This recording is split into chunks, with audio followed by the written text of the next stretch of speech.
দর্শক বন্ধুরা, টেবিল আঁকার জন্য প্রথমে এরকম সামনে পেছনে করে দুটো সমান্তরাল লাইন দিয়ে দিতে হবে এবং প্রত্যেকটার সঙ্গে এভাবে যোগ করে কোনাকুনি টেবিলের উপরের অংশ এবং এরপরে এর তিন পাশে তিনটা দাগ দিয়ে টেবিল পায়ের লাইন দিয়ে দিতে হবে। এরপরে নিচে এভাবে আর একটা দাগ দিয়ে দুপাশে আরও দুইটা দাগ দিতে হবে। প্রত্যেকটা টেবিলের পা এভাবে হবে।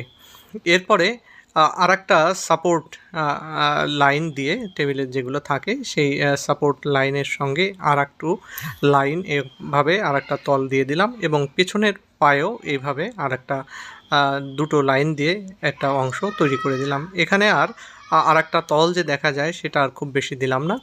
এরপরে ডান পাশের পায়ে আরেকটু তল আমরা এভাবে বাড়িয়ে দিলাম এবং ভেতরের আরেকটা পায়ের লাইন এভাবে ডবল লাইন করে দিয়ে দিতে হবে। তো এভাবেই আমাদের টেবিল আঁকাটা শেষ হচ্ছে। তোমাদের আজকের টেবিল আঁকাটা কেমন লাগলো অবশ্যই কমেন্টে জানাবে।